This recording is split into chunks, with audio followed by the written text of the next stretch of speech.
What's up, everybody? It's your girl Yetunde, and I'm back again with another book review. And today we're going to talk about Midnight at the Bright Ideas Bookstore by Matthew Sullivan. See that? All right. Okay, so let's get to it.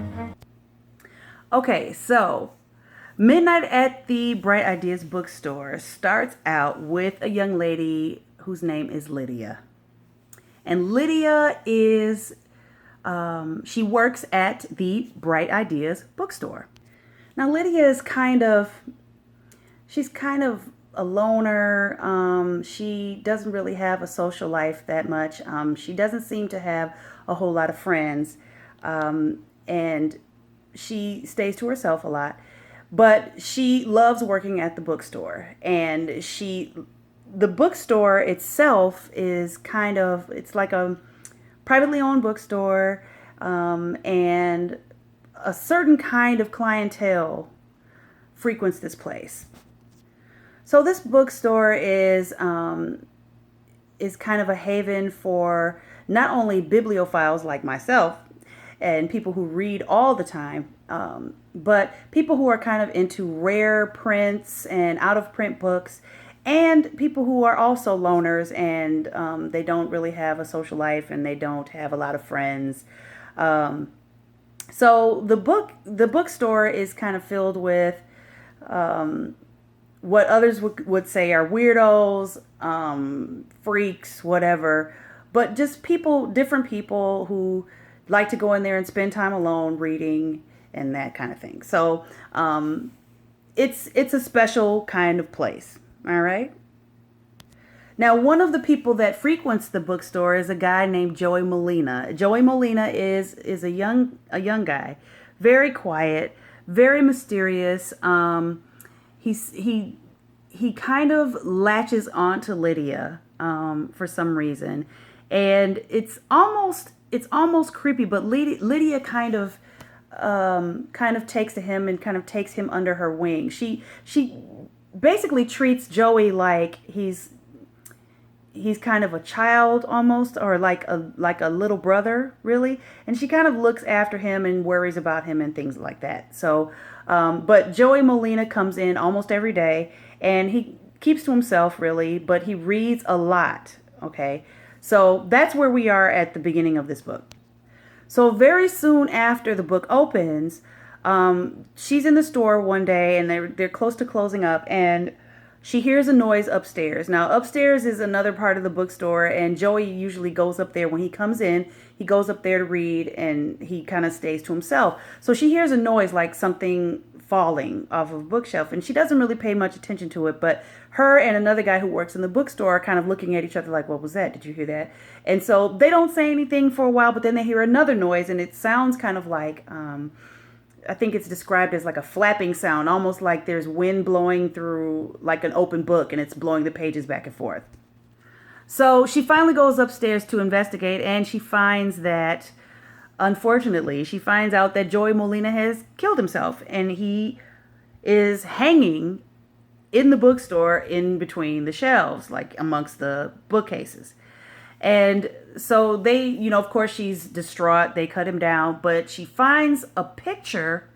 When they cut him down, a picture falls out of his back pocket, and it is a picture, strangely enough, of her as a child.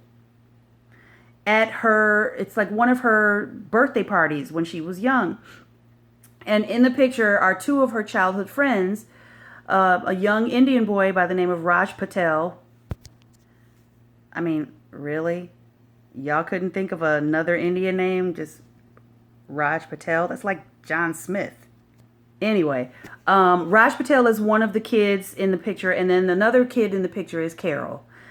These two characters are very important to the story.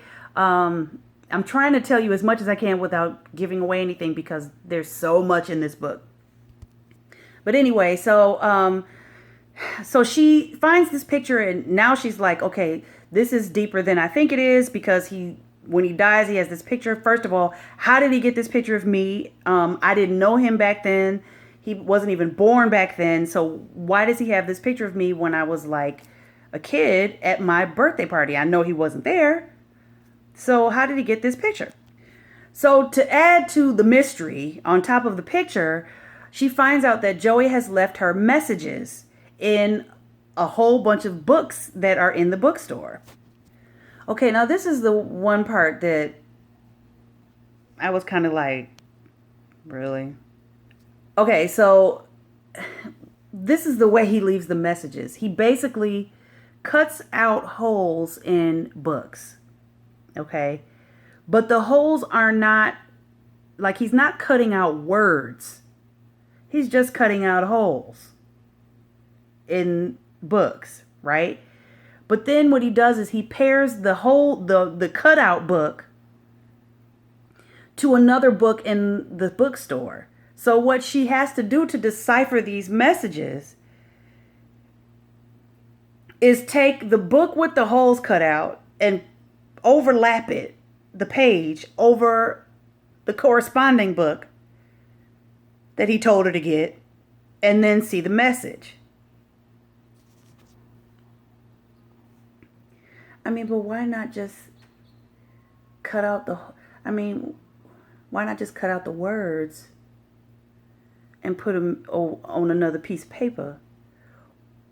Or just cut out just cut the words out, and then have her figure out the message from the missing words.